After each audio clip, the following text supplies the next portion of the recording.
you would need 2.1 births per woman in order to maintain your population. So a lot of countries are actually well below that, and the ones that really sort of blew me away were. Welcome everyone to it's not the Mapstat podcast this week. No, Chris, can no. you explain a little bit more about the name What's going on? change?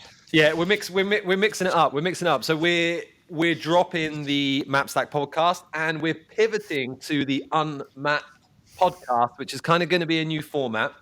The first one was kind of just about Mapstack, and we just featured a particular map each time. We thought that was getting a little dry. And also, we want to open up the conversation to not just be about Mapstack, the product, but more about what's the mission behind Mapstack. And the mission is really about taking open data and making it easy to find, easy to access, and useful for everybody.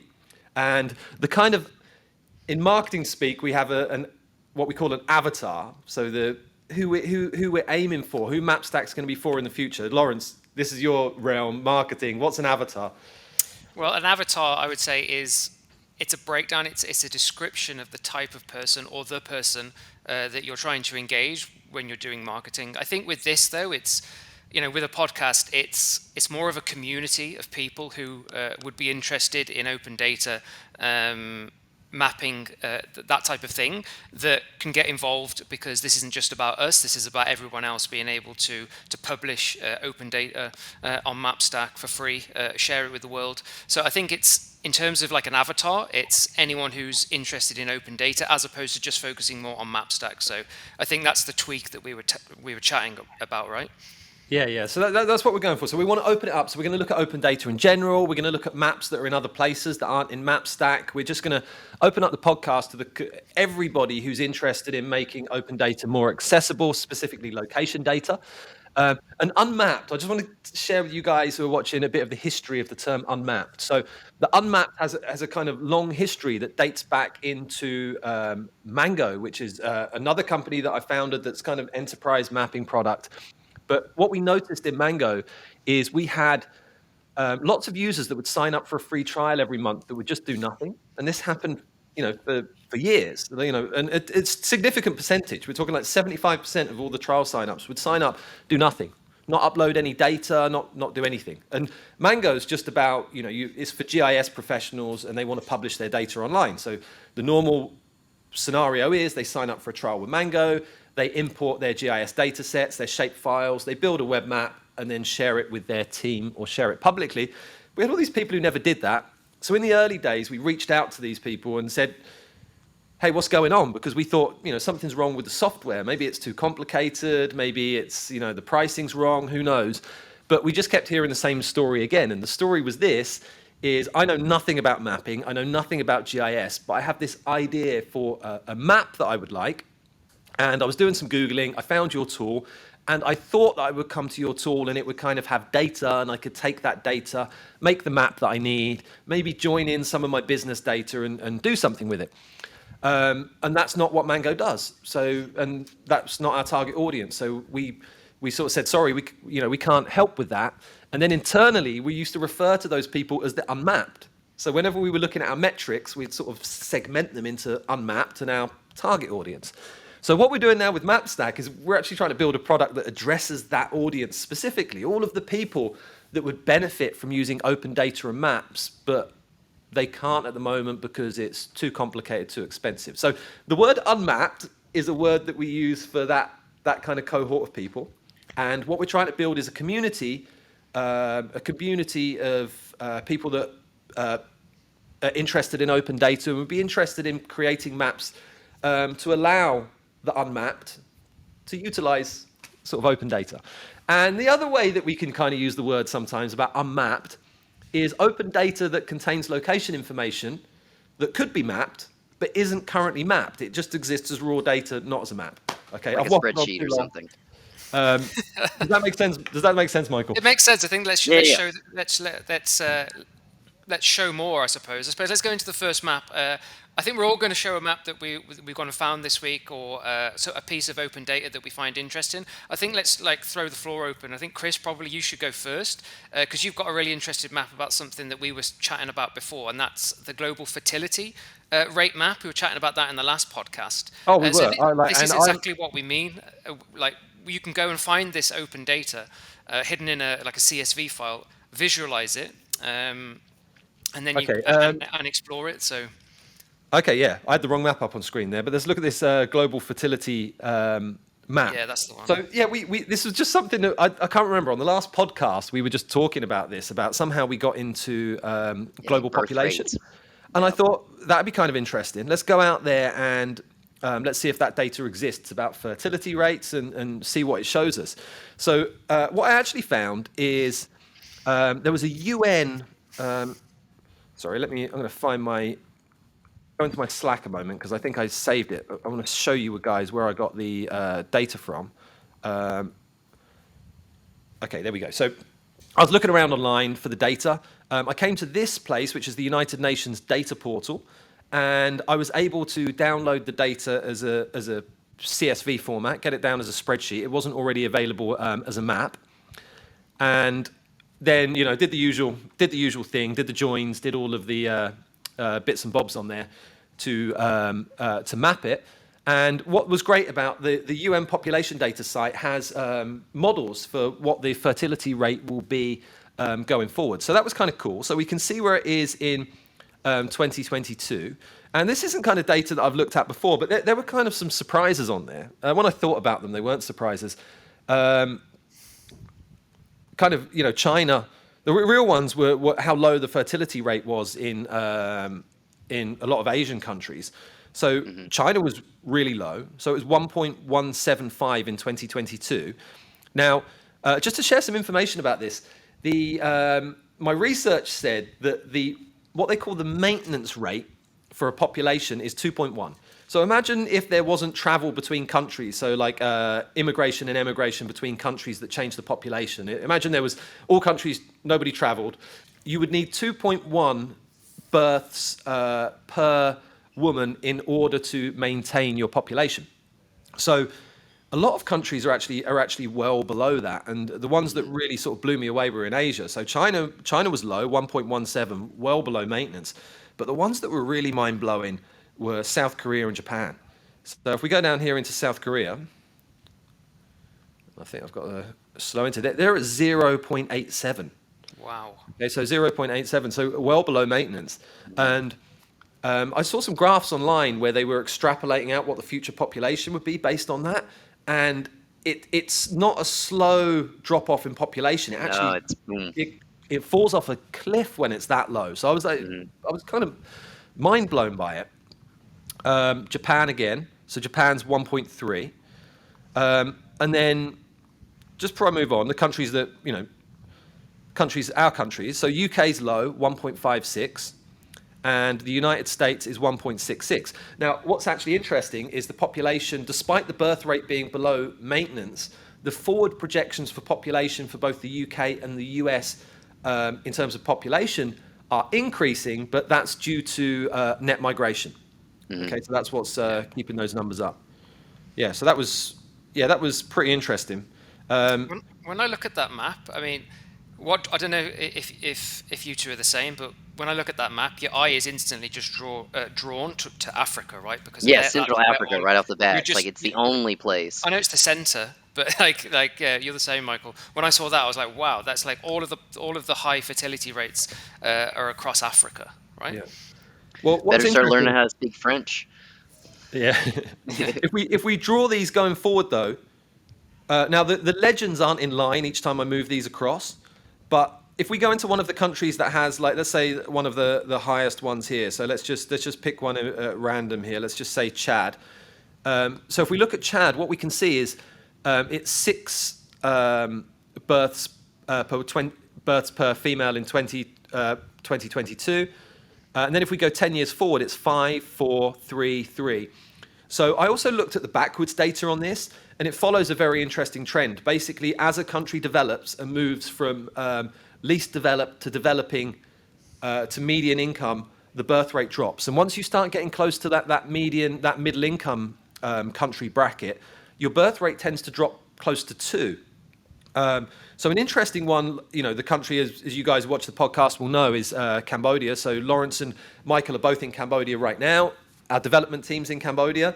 I lived in Cambodia for years and years prior. I'm currently in the UK. So this is a country we know really well.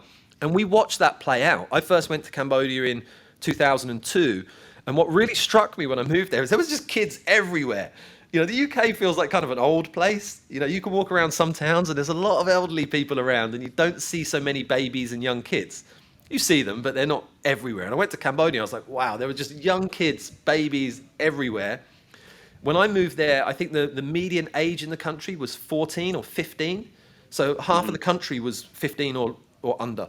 And there wasn't many old people, which you kind of expect with a country that's, with sort of history and recent history that's kind of devastating as Cambodia's.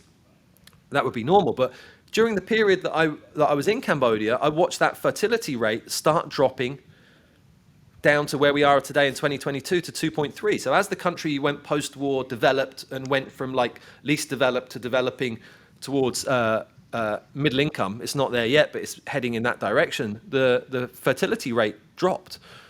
And we can see they're only a little bit above maintenance right now.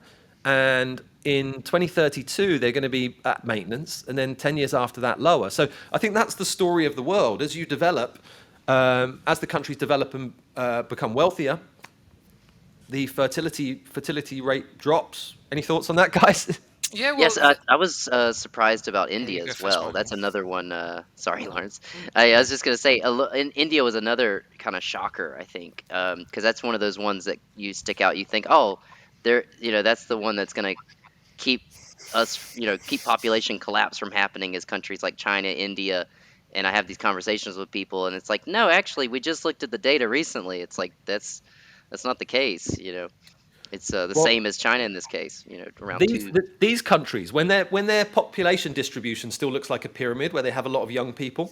So Cambodia is a really interesting one. So the way to think about this. So I gave the example of when I first went to Cambodia in 2002. The country had half of the people were under 15 in the country.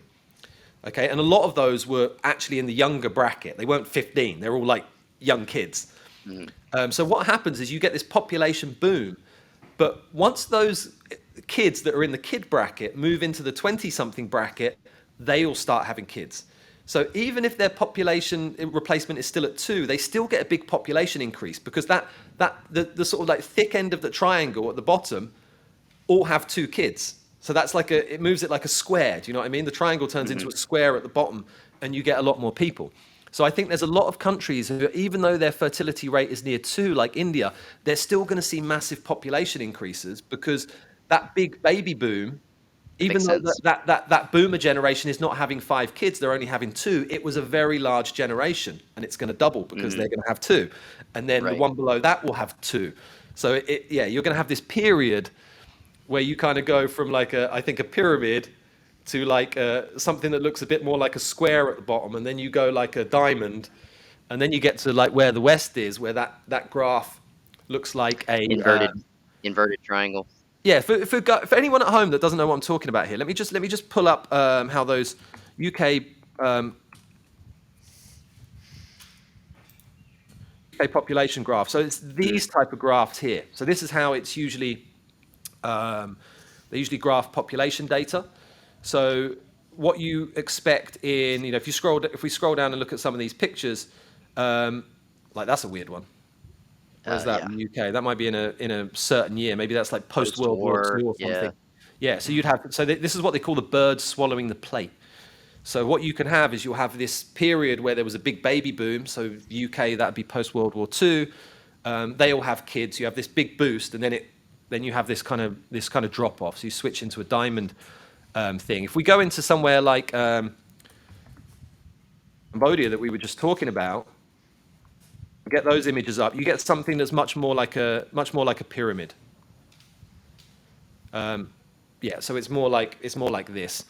And then countries where it's starting to go wrong is when that pyramid starts looking upside down. So South Korea seems like it was, I think South Korea or Japan. Yeah. So you see how we're Yeah, now getting top into heavy. inverted pyramid territory. So this puts a real strain, I think, on a country, because you have a big pool of elderly people that need to be supported by a smaller and smaller pool of young people that are active in the workforce. So it's I was it's gonna be watching a podcast the other day, and they were touching on this point. be Now, right I'm not a specialist on this, but in terms of like world history, we don't.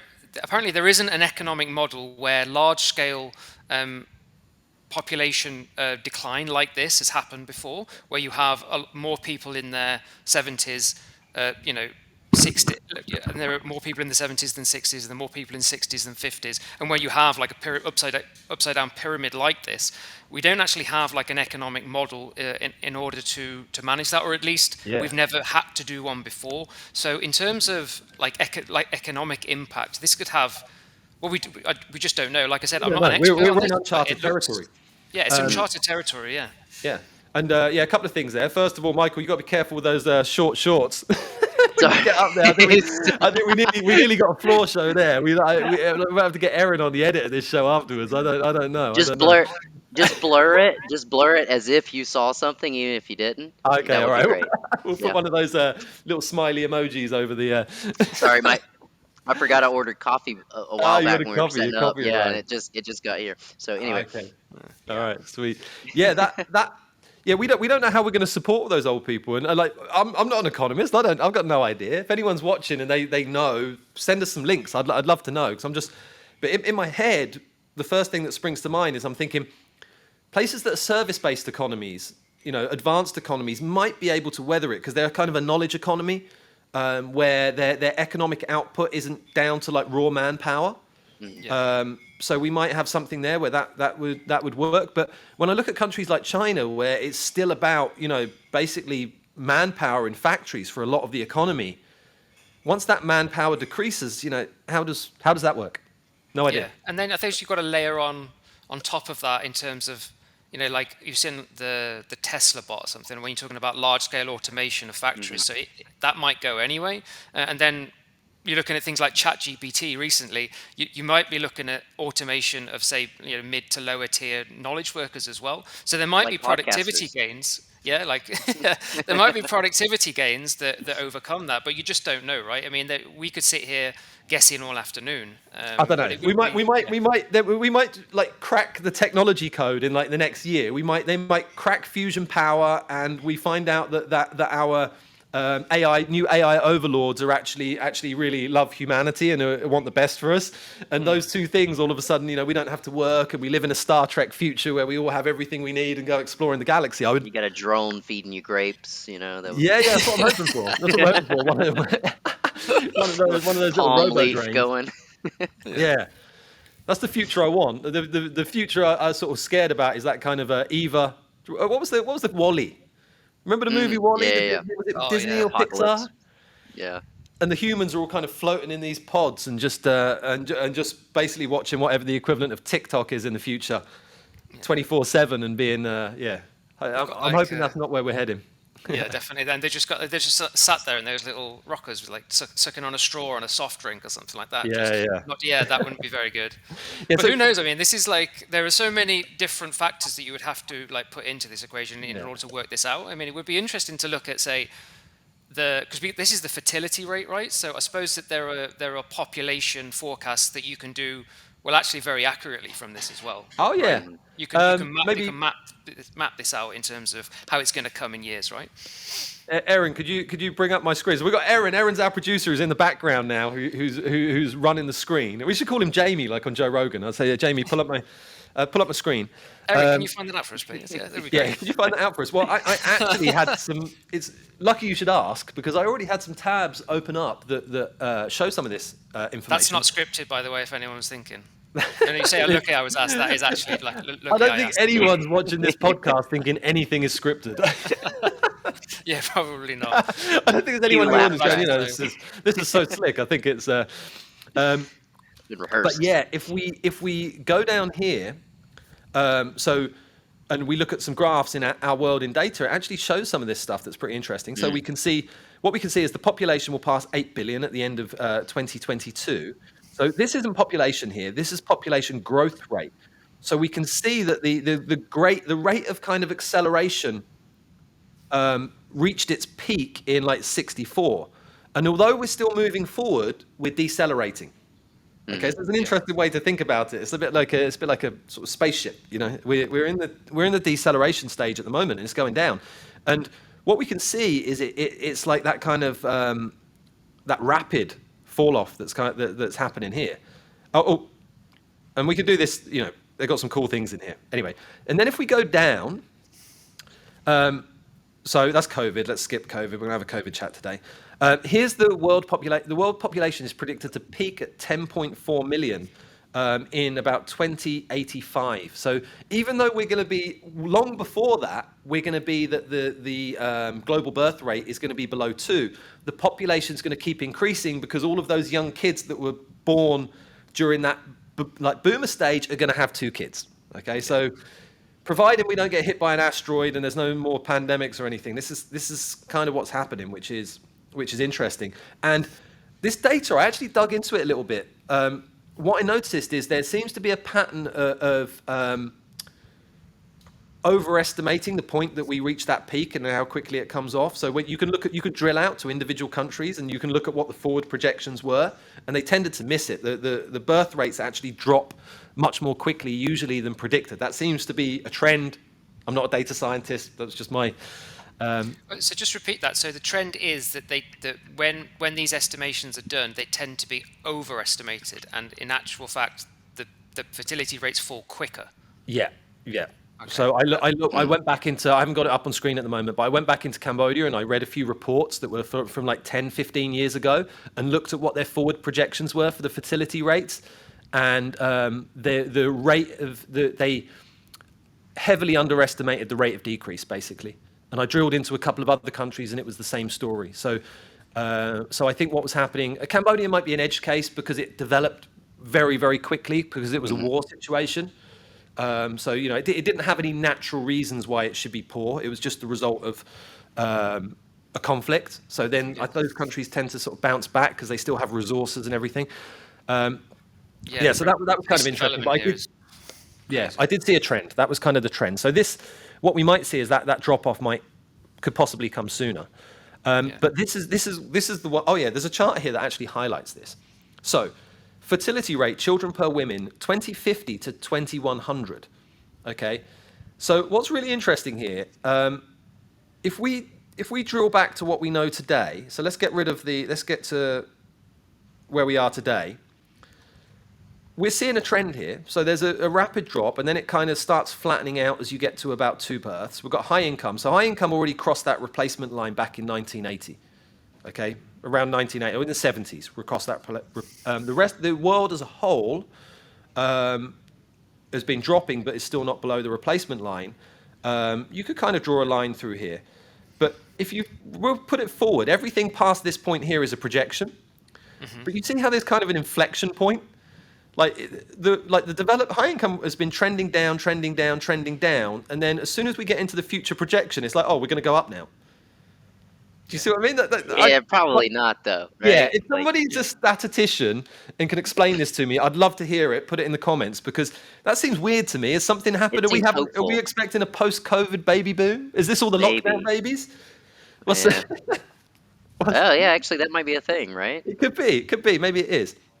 And the developing world as well, you know, that seemed to be going down quite steeply. And then all of a sudden we get to the future projections and it starts flattening off. So, but when I looked at countries where I backtracked this, so I went and looked at a point where they were, it was like, when I went back for Cambodia, they were flat, you know, they were kind of flattening this out from, you know, if I looked for a report from the World Bank 10 years ago, they were showing the same thing. So yeah, I don't know what's going on, but. And it's what do you call it? It's above my pay grade to do such analysis. All right, one more graph, and we're going to move on from my maps because we've probably seen enough. Next year, India is expected to take over China as the world's most populous country. Yeah, I've heard about this. That's kind of cool. And here, when we're talking about population, is collapse too dramatic? But that looks like a collapse to me. You know, China's looks pretty dramatic. I was just about to say, is that red line China's population? That's China. This is China today, peak China. And China, if we extrapolate out, you know, let's be fair, we're not going to be around to see this, the three of us. I might be, you know, I might get but our kids are going to see Advancements in this. They're going modern to see a technology. China that has fewer than 800 million people, nearly half of the population that it is What year? today. Yeah, 2100 is that? yeah, interesting. Actually, Lawrence, you got to do your bit. You know, I've got two. Michael's got one. Lawrence, when's the? We're planning. I think my wife wants to do it next year once we've had our wedding ceremony. We've got to have the ceremony first, and it was like held back by COVID and everything. And now it's just sort of like, oh, we've got to organise it. So it's like we'll do it after marriage, but like, yeah, I'm really looking forward to it. So I think it'll probably be next year or this year. I don't know if I can convince her. Maybe. All right, Is she listening in from the next room right now? I'll send this as a short to her later and just be like, hint, hint. You know. There you go. Michael, And Chris, any you gotta plan have for number 3. two? No. Well, you gotta have 3, right? Because the number's 2.2, right? So you still need to have the 0.2 to make up for me only having 1. Yeah, no, I'm Right? nearly outside I'm nearly out the other end of the tunnel now. For everyone that's watching that doesn't know, I've got my kids are 13 and 17. Oh, my daughter's 14 actually soon, so I'm nearly done. I can see on the home see the light at stretch. the end of the tunnel. Yeah, I'm not having a young kid now. No, right, yeah, I'm tapping out. I'm done. Sorry. I think 2 is good. I don't think we need to grow the world's population. A bit of depopulation is probably good, I would say, but we don't want it falling off a cliff. We don't want to. I'm just watching. Have you seen this new? There's a new series out. What's it called? The Last of Us. It's a series based off a video Heard of game. it. I haven't heard of that. No. Oh, okay. that It's one. like there's a pandemic where a fungus takes over the whole world. Anyway, there's been a massive depopulation, and I'm looking at that. If that's a prediction if that's the dystopian future that will exist if we have a population collapse, I don't want to live there. I'm quite happy here in 2023. We're doing all right. Things are good where Michael can have coffee delivered to his jiu-jitsu gym while we're live streaming internet across the world to a global audience. I love this world. This world's This great. one's pretty good. We need to I had to choose maintain. again. Yeah, we need to maintain this. We need to, bit of environmental stuff. We want clean air. We want clean water. We need to work that out, but without there being 50,000 of us left. Yeah. And so And it's I've been on- 2.2, right? It's 2.2 is we just need to do our bit. So if I Yeah, have 2.2, 2, maybe a if bit I- less. A bit less would be all right. You know, as long as we figure out how to take care of the old people. That's what I'm worried about. You know, a fewer people. You know, it's like that Bill Burr bit about, it gets rid of all the traffic on. You know, Yeah, don't there's get too many- traffic yeah. jams anymore. Like I'm all behind that, but I don't want a future where we can't properly take care of the elderly. That sounds. And That the doesn't- concern is because there's less young people. The tax base isn't there. Yeah. So There's that's the concern, right? Yeah, at the moment, we've, here's all the people that are in work. I think in the UK at the moment, it's about 50-50. Like, you've got sort of students and retired people, and then the people in work's about 50%. And we can already see, I don't know whether it's connected with that, but things like in the UK, there's a lot of pressure on the National Health Service, our sort of free health system. How's that going to fare up if that ratio changes and only a third of the population is, let's just say, productive, and 2/3 of the population need to be supported by the third? Could we still maintain that level of service? Yeah. I don't know. This is something that's timely now because I just saw that they're trying to get, I think, like people who are between 50 and 60 who took early retirement during the COVID lockdowns. They're trying to get people back into work right now who took early retirement. So I think this is probably, I think it's like a few million of them. So I think this is almost at like the early throes of that now because they're saying, okay, well, people are retiring early and we're losing the tax base. I saw that in the news recently, so it would be interesting to see how it develops. We're living longer as well. If you look at the future projections for, here in the Cambodia is a bit rough and ready, and Michael rides a motorbike and fights jiu-jitsu. So I'm not going to calculate. Actually, you ride a motorbike as well, Lawrence. Yeah, motorbike riders are not included in this stat. But here in the UK, where we're in our kind of safety bubble, the forward projections about lifespans is getting pretty mad. Like our kids' generation are probably going to grow up in a world where getting past 100 is you're not going to get a letter from the Queen anymore. Let's just put it that way. Or the King. Sorry, the King. You're not going to get a letter from the King when you turn 100, which is something that happens here in the UK.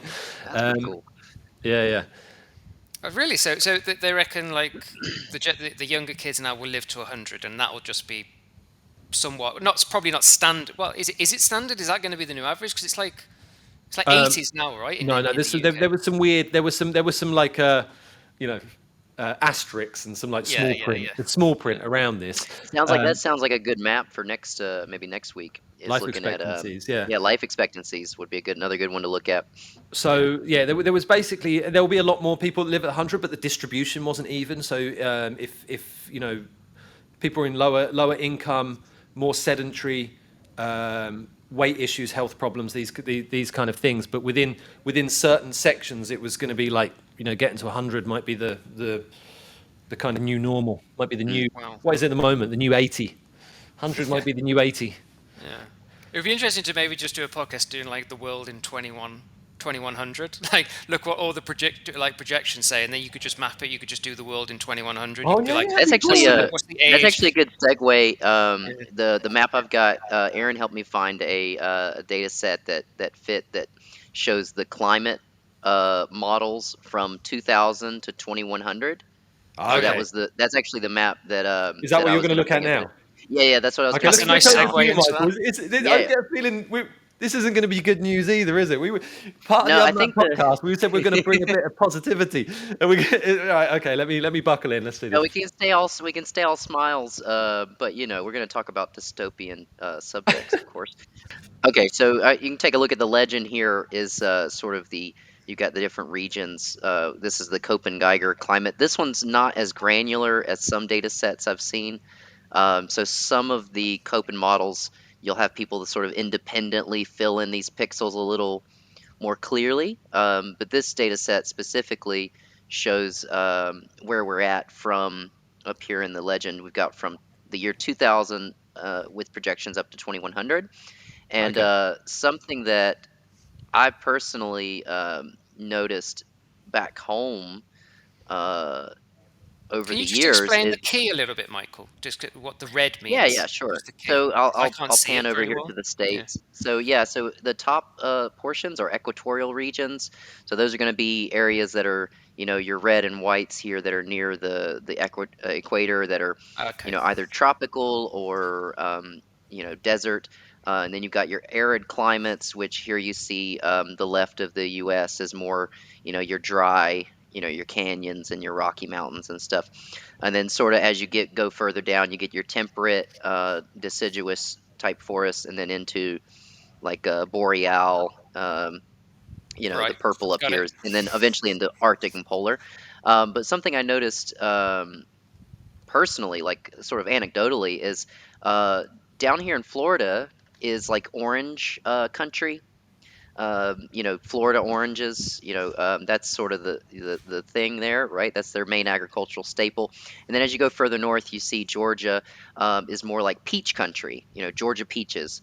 Yeah. And then further north, just above that, is North Carolina and Virginia, is sort of your apple country. You get into what we call apple country, right? You drive the mountains, you can get a big bucket of apples for I don't know, a few dollars or whatever.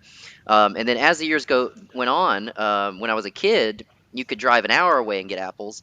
And then when I was in the States a few years ago, you had to drive all the way up to Northern Virginia to get good apples. And a lot of the apple farmers in North Carolina started struggling. And I'm sure by this point, it's not looking too good. But if you drag this, I think this one. Let's see. Let me reset it. So you can watch sort of as you pan forward year by year, those climate zones sort of start creeping up further and further north to where eventually this will all be banana and orange country. But yeah, so that's it. That's an interesting takeaway. Another thing that I use it for is sort of we're here in Cambodia, uh, and so let's say I want to grow. I want to know what I can grow um, in Cambodia. So, What Michael, kind of give some background here. Give some background to all the yeah. listeners. So you're into some Oh vertical yeah, farming and agriculture, and yeah. I breezed this over is that. Michael's So I big actually hobby, and coffee and yeah. jiu-jitsu. You got a lot of hobbies, but let's focus on this one. Yeah, so I'm a jack of many trades. One is I spent some time in Hawaii. I worked on a coffee farm, and I've big into agriculture. Love plants and stuff, and so here in Cambodia, I've got my patio garden. And sometimes it's like, what can you grow? What's doing well? What's going to do well in Cambodia? I can look and say this is AW. I know that we're in a dry. Uh, we're in a hot, dry, sort of climate. And so if I look for what's similar, I can look at what's working in India, or I can look at what's working in parts of Africa, or over here in somewhere like Colombia or Central America, and get tips on what will work in a similar climate to where I am. And anyone could do this. So if we pan up here where you are, Chris, in the UK, you're in like a what's considered a cold temperate. You get probably lots of, I'm assuming lots of maybe like oak trees, things that lose their leaves in the winter, that kind of thing. Yeah. So if you wanted to see what's going to work out well there, you can look at pan over to maybe parts of the U.S. that have a similar climate and say, what are they growing? Maybe order seeds or trees from that location. So just a question here. This would be interesting. What have you grown in Cambodia? Because obviously Cambodia's got lots of interesting fruits that are already there. Your jackfruits, your durians, and all of that. Have you grown anything there that we wouldn't usually associate with Cambodia, but you figured out it would work because it matches the climate somewhere else in the world? Yeah, actually, I personally haven't, but a project that's been taking place in Mondulkiri over the last few years has been cacao. And so their cacao doesn't. It needs a mountain. It needs mountains basically. You need to be in the tropics, but you also have to be on a mountain. Essentially, it doesn't have to be very tall, but it has to be.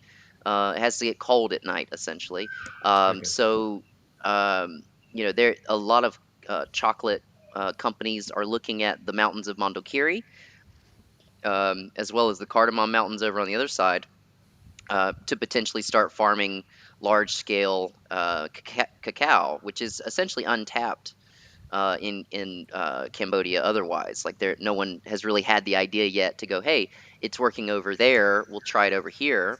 Another one's I'm gonna potatoes. sound, before you move on, I'm gonna sound really uncultured now. What is cacao? Oh, it's what they use to make chocolate. So that's Ah, like so the cocoa beans. cacao. Yeah, yeah. So that cacao pod or Ah, cocoa or okay, cocoa. all right, okay. Yeah, cocoa We might need to for edit you that bit out. non-agriculturalists. Yeah. Yeah, but yeah, so that's one chocolate, coffee, vanilla. These are things that they do very well in parts of. So if we look at again what we can compare it to, so Cambodia, we've got predominantly this white and this red color. Places where chocolate, coffee, vanilla, those things do well is like India. So someone has done this before, obviously. Someone at these chocolate companies, they've looked and said, doing well in India, probably going to do well in this part of Cambodia too. So So have they actually like started some tests, or is it actual into plantations now in terms of the cacao? Because I remember you talking about this before. yeah, So yeah. where So are the they in chocolate, Mondulkiri? yeah. So for chocolate, yeah, they're already in production. You've got a few of the you got a few like local brands. I'm not sure what they're called, but the cacao, it's not just that the chocolate is made in Cambodia. The cacao and all of the ingredients are farmed here as well. And that's sort of a new thing. I don't know how recently, but it's, in the last few years that they've had their sort of a commercial chocolate brand. I know I read in the Khmer Times maybe last year, I think it was, that they were studying soil compositions now to farm potatoes. Because everybody knows you can grow sweet potatoes in the tropics if you've done any kind of farming or gardening before. You can grow those in a hot place, but usually white and yellow potatoes are reserved for colder climates. Yeah. But going up in altitude mimics going up in latitude. So if you can get some mountainous areas, it sort of mimics being further north, further from the equator. So So the takeaway from this is, as the climate is changing, we might be able to look at models of what worked in those other climates and then adjust like agricultural practices right, in those places to yes, meet it. But the $1 million question, without going too nerdy in there, right? You're a coffee connoisseur, Michael. So Michael's, yeah. You got the whole, what's it called?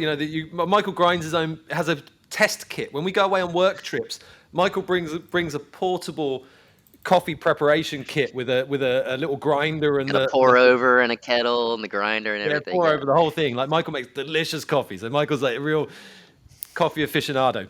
Now, in my opinion, my uneducated opinion, the coffee from Cambodia, the Mondulkiri coffee, as much as I want to support it, found it's not great. It's not as good as the Vietnamese stuff. I got the scup on that. I'm going to get crucified for saying that, I know. Oh, I don't know. I agree. I think it tastes. I can't drink it. It's just acrid. Yeah. If we're talking like where the beans are from, like Cambodian grown coffee, the biggest holdup is because you got two kinds of coffee, right? You got Arabica and Robusta, and Robusta is cheaper. It's grown at a lower altitude, and it's distinctive. Like if you've ever had what we call a Vietnamese coffee, for those of you that haven't been to Southeast Asia, Strong. if you've gone to a restaurant and had a Vietnamese coffee, it's strong. It's like jet fuel. Blow your head off. Yeah. Right, yeah, you're not going to sleep this week, right? Don't drink one of those after your evening meal. Yeah, and if you go to a Starbucks or something, you're not even going to see Robusta in the cafe because it's generally considered to be a cheaper product used as like kind of a filler or to get that sort of very specific sort of Asian taste like a Vietnamese coffee or something. But yeah, those are grown at lower altitudes, so that's all you're going to find in Cambodia, because Cambodia specifically, it doesn't have altitude on this map. But if you're familiar, Chris, I'm sure you're familiar with the mountain regions here. Is very rugged terrain. It is, but it's not like tall mountains, right? It's not they're not. There's no snow on the top. Right, of them, exactly. It's just big rolling hills. Right. Yeah. So while you're pulling that up, Michael, so where I was going to go with that is, so I think it's, it'd be fair to say that the coffee's not quite there from Mondulkiri. How does the chocolate hold up? Yeah, so that's one thing is chocolate actually doesn't require the same altitude. And so they have plenty of, I don't know if you can see the definition on here. I'm not too big on Google Maps. How do you get to the just zoom in and you'll start seeing the terrain. I think. There we go. Okay, so Vietnam, they have a pretty robust coffee culture. And a lot of that has to do with them having mountains that are tall enough to grow both varieties, right? Yeah. Whereas if you see here in Cambodia, you got two places really. You got Mondulkiri doesn't even really look like mountains until you get right up on it. Yeah. Right. And this is where the most of the coffee's grown. And the most famous coffee regions in the world, I think by and large, are Africa. This is India. Are Africa, which down here in like Kenya, Tanzania, Ethiopia, they've got real mountains, like 2-3-fold the height of Cambodia's, and so that's why they're able to put out high altitude is generally considered, it's synonymous with like good quality. So if it's grown at like 3,000 feet, I think, above sea level, then you're going to get good coffee. Yeah. Whereas we don't even have mountains that tall. Before I walk into my local sort of artisanal coffee shop and I see Cambodian coffee as the guest coffee up on the board there. They would have to step up their game. I think here's the thing is an untapped area. Now I'm not for commercial farming and all that, but if they were to use any area, Phnom Aural, the Aural Mountains. Give away your tips, Michael. If you're trying to buy land in that area, everyone's going to know now. You know how many people watch this podcast? Not many. Right. Well, I don't need to be the farmer as long as somebody hears me. Guys. Hey, anybody's got some cash to throw around? Throw at Michael's way. We're going to put a coffee farm. Right. I think we're running out of time because we're aiming to keep this an hour. And I know Lawrence had some things to share. Yeah, so it's not quite global fertility or population fertility, coffee. What are you going for, Lawrence? Are we getting something more upbeat? We're going for something more. Well, it could be. We're going for the topic on everyone's lips, seemingly in the UK. We're going for Brexit. Because I found a really interesting map this week. Okay, so I found this map. It's popped up on my newsfeed earlier this week, and it's an opinion poll, but I think what they've done is really interesting. They've taken the opinion poll by putting a form on their website, and the question that they put to the great British public was, Britain was wrong to leave the EU, agree or disagree? So the results from this, I mean, as you can see, it's just completely green. So just to reiterate the key, so green is strongly agree, light green is mildly agree, and then if you go all the way to the end of the spectrum, it's strongly disagree. And I there love are the term regretful. Regretful and least regretful. yeah, this is Unheard, by the way. Unheard.com. Shout out to them because it's a cool map, and most regretful. It's a nice little quip.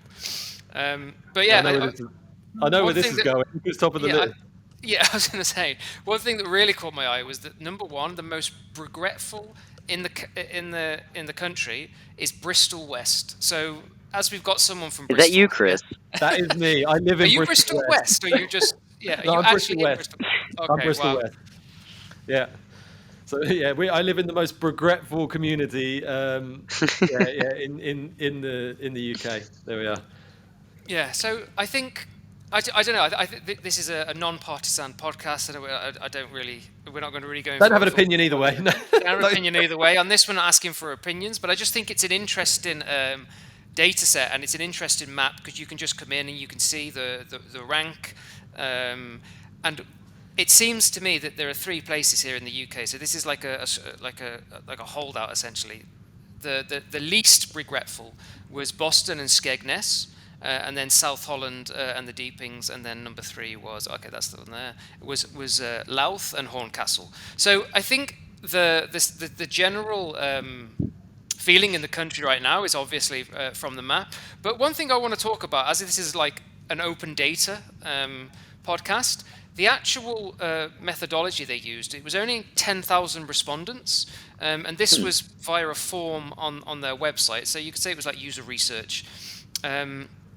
And they say that they specialize in mapping opinion poll data onto smaller geographic areas using a technique known as multi-level regression with post-stratification. Now, I'm not a statistician. I don't know what that means. But I think there's 2 interesting things here. It's like 10,000 is quite a low, in my opinion. I'm sure it's statistically relevant and they know what they're doing, but it just seems low to me. And the second thing is, this is about open data, this podcast, and I don't think you can download this data. I think you can sort of access it within the map, but you can't take it down, play with it. So maybe I could just get your thoughts on that, Chris, in terms of like what does it actually. I've already seen this map as well. This popped up on my Twitter feed. This was like seemed to get quite a lot of press in here. We thought everyone in this country just got so tired of that whole Brexit argument. I think most of us, whichever side of the fence you're on, you go, can we just not talk about this anymore? It was kind of divisive, and COVID got us away from it. Everyone was like, we're all focusing on COVID now. Yeah. Forgot about Brexit, and now COVID's I wouldn't say done. That's not right, but we're living with it. This is sort of coming back again. So there's 2 interesting points here from an open data perspective that I thought about, because like for data, something we talk about a lot in open source is and with software is the software free as in beer or free as in speech? Okay, it's an interesting way to look at this. Free as in beer means you can use this software and we're not going to charge you any money. Free as in beer. Free as in speech means that we're going to actually give you access to the code and you can repurpose it and do whatever you like with it. That's like truly open. That's truly free.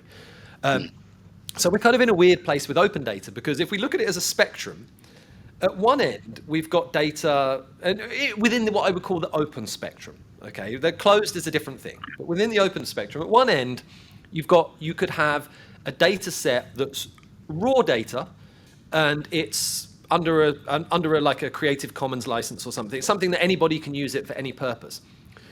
But it's in a format that's very difficult for the vast majority of people to work with or do anything with, and this is a problem with location data. The average person, if they stumble across a shapefile, would not know what to do with that. What do we do with a shapefile? How do I open it? How do I use GIS software? So to me, that doesn't feel truly open. Although it is open, it's not accessible and it's not useful in that format. So you need to do something with it to make it useful. So that's one end of the spectrum. And then at the other end of the spectrum, you've got a map like this, where they've turned it into something that's actually useful, that we can all work with. You can share it on Twitter and everybody can look at it and understand it, but the raw data's not open. Okay, and this is kind of where we want like MapStack to fit in. It would be great to have a map like that on MapStack so everybody can interact with it and the raw data can be extracted and you could do something else with it.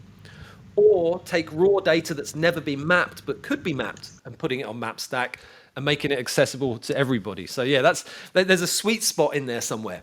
What we're really aiming for, MapStack land is not to make a replacement for GIS with all of the features. QGIS can do so many powerful things.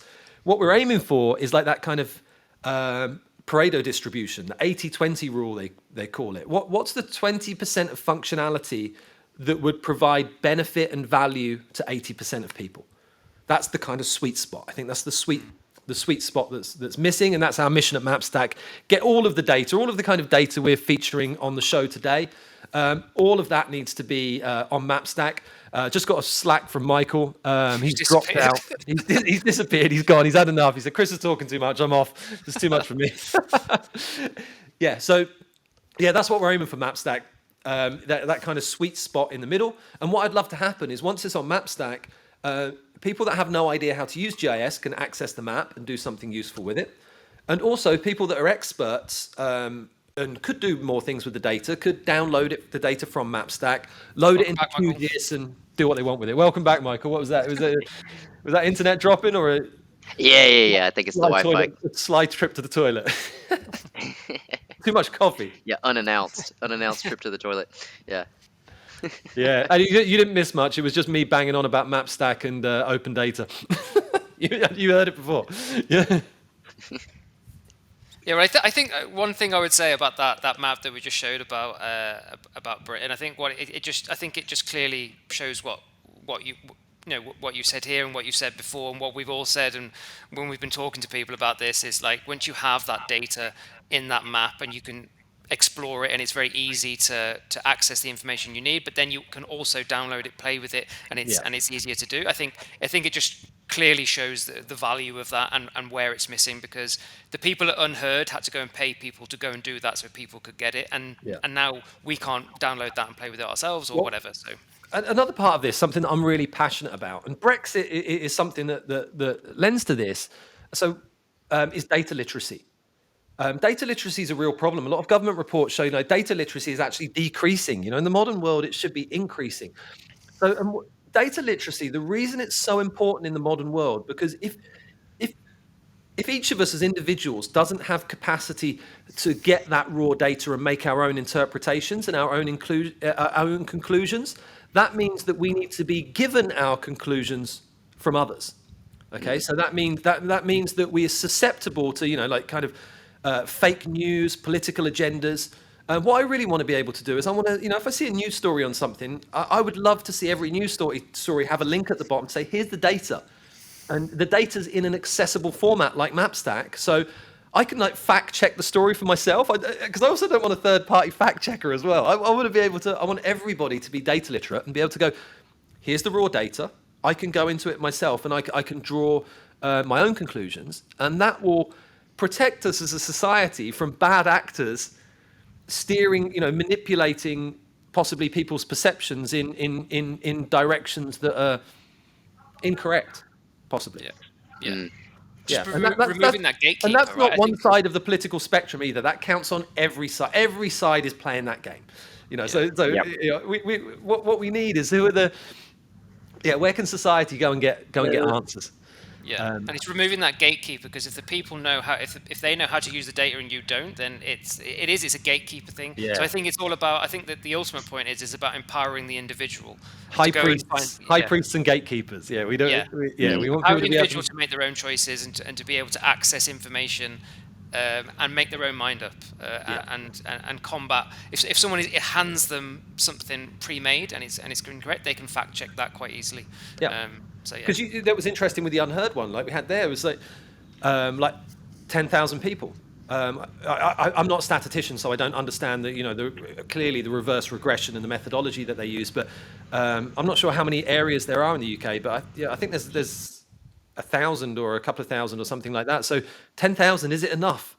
Is the level of for 66 million people? I'm not sure. I don't know. I don't know. Maybe it is. Someone. If you're a statistician, hit us up in the comments below. I'd love. Does that hold up? Is that something I can? Because the trend is so consistent across the board. Maybe it shows a a general trend. So it looks like we lost Michael again. He's been hitting us up on Slack. He's got Wi-Fi problems. Maybe this is a good point to wrap it up then. Lawrence, have you got anything? I think so. Yeah, I was about to say something. I think we've reached a nice place to stop, a nice conclusion. In the first ever The Unmapped podcast. The Unmapped, episode 1. Yeah. And I think it went hopefully well. we'll be able to get there in the future, and we'll have hundreds of episodes, and we won't be speaking to ourselves. We'll have lots of a big audience and lots of listeners out there. Okay, so I'll say goodbye then. I'll also say goodbye on behalf of Michael, who's having internet problems, and I'll look forward to chatting to you again next week. Yeah. See you guys. See you next week. All right. Cheers, Lawrence. See you, Chris. Okay. Bye.